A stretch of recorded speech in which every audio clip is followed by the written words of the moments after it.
Port city విశాఖలో సముద్రం కంగారు పెడుతోంది. సందర్శకులు పర్యాటకులను తరచూ కలవరపాటుకి గురిచేస్తోంది. గోల్డ్ కలర్ తో ఆకర్షణీయంగా ఉండే ఇసుక తిన్నెలు అకస్మాత్తుగా నల్లగా మారుతున్నాయి.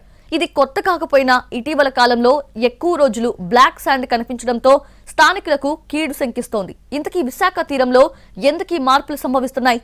నీలిరంగు సముద్రంలో కొట్టుకొని వస్తున్న నల్లటి ఇసుక అలజడికి సంకేతమా? పర్యావరణ మార్పుల్లో భాగమా? సిటీ ఆఫ్ డెస్టినీ విశాఖలో సముద్ర తీరం సందర్శకులను ఆకర్షిస్తుంది. పర్యాటక పోర్టు ఆధారిత ఎగుమతులకు స్థావరంగా మారిన తీర ప్రాంతంలో ఇటీవల తరచూ అలజడి కనిపిస్తోంది. ఉన్నట్టుండి సముద్రం బాగా ముందుకు చొచ్చుకుని రావడమో లేదంటే వందల అడుగులు వెనక్కి వెళ్లిపోవడమో జరుగుతోంది. అప్పటికప్పుడు రంగులు మార్చుకుని తికమక పెడుతోంది. ఇవన్నీ సీజనల్ గా కనిపించే పరిణామాలే అయినా ఇటీవల కాలంలో తరచూ సముద్ర తీరం నల్లగా మారడం స్థానికులను కలవరపరుస్తోంది. ఆర్కే బీచ్ నుంచి భీమిలి వరకు బంగారు వర్ణంతో ఉండే బీచ్లు అకస్మాత్తుగా నల్లటి ఇసుకతో మేటలు పేరుకుపోతున్నాయి. మొదట్లో నగరంలోని కాలుష్య వ్యర్థాలు సముద్రంలో కలవడంతో ఇలా నల్లటి ఇసుక తెట్టు కొట్టుకొస్తుందని భావించారు. కానీ వీటిని అత్యంత విలువైన ఖనిజాలుగా నిర్ధారించారు నిపుణులు. నదులు సముద్రాల్లో కలిసే సమయంలో భార ఖనిజాలు కొట్టుకుని వస్తాయి. కొన్నేళ్ల పాటు అలల తాకిడి కారణంగా వాటి స్వరూపం మారిపోతుంది. ఇటువంటి నిల్వలు భీమిలి నుంచి ఆర్కే బీచ్ మధ్య ఎక్కువ శాతంలో ఉంటాయి. ఈ ఖనిజాలు హెవీ అండ్ లైట్ మెటల్స్ రూపంలో కనిపిస్తాయి. వీటిలో ఇలమనైట్, రూటైల్, గార్నెట్, సిలిమినైట్, టైటానియం వంటివి ఉంటాయి. ఇవి అరుదైనవే కాదు, చాలా ఖరీదైనవి కూడా. వాతావరణ మార్పులు సంభవించినప్పుడు లైట్, హెవీ మినరల్స్ విడిపోవడం వల్ల తీరం నల్లగా మారుతుంది. అలల ఉధృతి పెరిగినప్పుడు తీరంలో ఉండే లైట్ మినరల్స్ నీటితో పాటు సముద్రంలోకి వెళ్లిపోతాయి. హెవీ మినరల్స్ తీరానికి కొట్టుకొని వస్తాయి. ఈ కారణంగానే విశాఖ తీరంలో ఇసుక నల్ల రంగులో మారుతుందని నిపుణులు చెబుతున్నారు. ఈ బ్లాక్ కలర్లో ఉండే శాండ్ మోస్ట్లీ ఇల్మనైట్. ఇది టైటానియం యొక్క ముడి ఖనిజం. దీన్ని మోస్ట్లీ మనం ఏంటంటే పెయింట్ అండ్ పిగ్మెంట్ ఇండస్ట్రీ, మనం ఈ పెయింట్స్ వాడే ప్రతి ఒక్క దాంట్లో కూడా దీన్ని మనం వాడుతుంటాం. అది కాకుండా ఈ టైటానియం మెటల్ అనేది చాలా lighter than aluminium and stronger than iron ఉండడం వలన ఏరోస్పేస్ ఇండస్ట్రీస్లోని అండ్ యాంటీ కరోజన్ అనమాట. ఇది mostly shipping industries, orthopaedics, all ఇండస్ట్రీస్లో కూడా ఈ టైటానియం యొక్క ఉపయోగాలు ఉన్నాయి. బ్లాక్ శాండ్ డిపాజిట్లు ఒక్క విశాఖ తీరానికి పరిమితం కాదు. నెల్లూరు నుంచి శ్రీకాకుళం వరకు అన్ని చోట్ల కనిపిస్తుంది. 15 నుంచి 20% వరకు భార ఖనిజాల నిల్వలు ఇక్కడ డిపాజిట్ ఉండగా ఉత్తరాంధ్ర తీరంలోనూ ఎక్కువగా కనిపిస్తోందని నిపుణులు చెబుతున్నారు. విశాఖ సముద్ర తీరంలో నల్లటి ఇసుక మేటలు అనుమానాలతో పాటు ఆలోచనలు రేకెత్తిస్తున్నాయి. అసలు ఈ నల్లటి ఇసుక మేటలకు కారణాలేంటి అనే చర్చ జరుగుతోంది. అయితే సముద్రంలోని కాలుష్య కారకాలతో పాటు భార లోహాలు కూడా కారణం కావచ్చని నిపుణులు చెబుతున్నారు. దీనిపై మరింత సమాచారం మా ప్రతినిధి రవిచంద్ర అందిస్తారు. ప్రస్తుతం నేను కుర్సురా సబ్మెరైన్ మ్యూజియం దగ్గర ఉన్నాను. ఇక్కడ తీరం నల్లటి ఇసుక మేటలతో కప్పబడింది. ప్రస్తుతం ఈ నల్లటి ఇసుక మేటలు ఒక విధంగా ఆందోళనను, మరో విధంగా ఆలోచనను కలిగిస్తున్నాయి.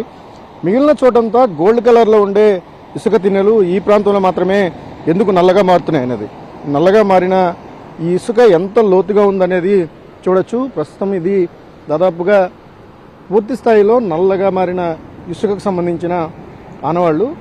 ఇటువంటి పరిస్థితులు కోస్టల్ బ్యాటరీ నుంచి భీమునిపట్నం వరకు అనేక చోట్ల కనిపిస్తాయి.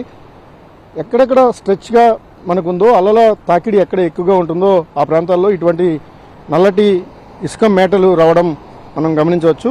ప్రస్తుతం ఈ ఇసుక మేటలు వస్తాయని తెలుసు, ఇవి ఎందుకు ఏర్పడతాయనే దాని మీద ఇటీవల కొంత అధ్యయనం జరిగింది.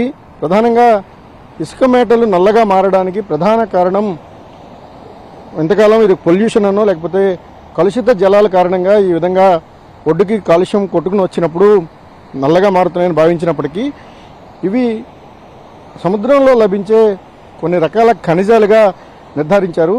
ఈ ఖనిజాలు సముద్రంలో నుంచి కొట్టుకువచ్చిన ఇసుకతో పాటు ఒడ్డుకొస్తాయి. ఒడ్డుకొచ్చినప్పుడు హెవీ మెటల్స్గా పిలుచుకునే కొన్ని రకాల ఖనిజాలు, అవి కూడా భారలోహాలు అంటారు, భారలోహాలు ఇక్కడ ఉండిపోతాయి. మిగిలిన లైట్ మెటల్స్ ఏవైతే ఉంటాయో అవి మళ్ళీ తిరిగి సముద్రంలోకి వెళ్ళిపోతాయి. ఇదంతా ఒక ప్రక్రియ. ప్రధానంగా ఈశాన్య ఋతుపవనాలు వెళ్ళిపోయిన సమయంలో వచ్చే గాలి మార్పు కారణంగా అలల ఉధృతి ఎక్కువగా ఉంటుంది. అటువంటి సమయంలోనే ఇటువంటి బ్లాక్ శాండ్స్ ఎక్కడికక్కడ మనకి కనిపిస్తాయి. ఆ శాండ్ డిపాజిట్స్ని కూడా మనం చూడవచ్చు. వాస్తవానికి ఇది ఒక్క విశాఖ తీరానికే పరిమితం కాలేదు. ఇచ్చాపురం నుంచి తడ వరకు ఉన్న 950 కిలోమీటర్ల పైబడిన తీర ప్రాంతంలో అనేక చోట్ల ఈ విధమైన శాండ్ డిపాజిట్స్ కనిపిస్తాయి. కానీ ఉత్తరాంధ్రలో ఈ భార ఖనిజాలు ఎక్కువ. సముద్రంలో నదులు కలిసినప్పుడు నదుల నుంచి వచ్చిన ఏవైతే మినరల్స్ ఉంటాయో, హెవీ మెటల్స్ కానీ మినరల్స్ కానీ సముద్రంలో కలిసిన తర్వాత అవన్నీ కూడా ఒక కాలక్రమంలో కొట్టుకుని వస్తాయి.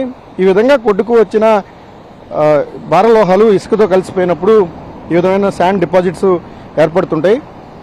ప్రధానంగా ఆర్కే బీచ్ నుంచి భీమునిపట్నం మధ్యలోనే వీటి సంఖ్య ఏదైతే డిపాజిట్స్ శాండ్ డిపాజిట్స్ ఉంటాయో ఈ నల్లటి ఇసుక పేరుకుపోయిన ప్రాంతాలు ఎక్కువగా ఉంటాయి. వాస్తవానికి ఉత్తరాంధ్ర చాలా రిచ్ మినరల్స్కు నిలయంగా ఉంది. ఈ ప్రాంతంలో ఉండే సముద్రపు ఇసుకలో అనేక భార ఖనిజాలు ఉన్నాయి. వాటిని తవ్వి తీయడానికి చాలా కాలంగా అనేక కంపెనీలు ప్రయత్నించాయి. కొంతమేరకు సక్సెస్ అయిన నేపథ్యం కూడా ఉంది. ఇటువంటి భారలోహాలు సముద్రంలో కొట్టుకుని రావడం ద్వారా ఈ మొత్తం ఏదైతే తీర ప్రాంతం ఉందో ఈ తీర ప్రాంతంలో బ్లాక్ శాండ్ డిపాజిట్స్ ఏర్పడతాయని నిపుణులు చెప్తున్నారు. ఉత్తరాంధ్ర తీరంలో ఉన్న సముద్రంలో ఎక్కువ ప్రాంతంలో ఈ బ్లాక్ శాండ్ డిపాజిట్స్ కనిపించడం అనేది తరచూ జరుగుతుంది. ఇది అరుదైనది కాదు. కాకపోతే ఇటీవల కాలంలో ఎక్కువ సార్లు ఈ బ్లాక్ శాండ్ కనిపించడం కారణంగా కొంత ఇది చర్చనీయాంశంగా మారిందని నిపుణులు చెప్తున్నారు. Cameraman Sridath, Ravichandran TV, Visakhapatnam.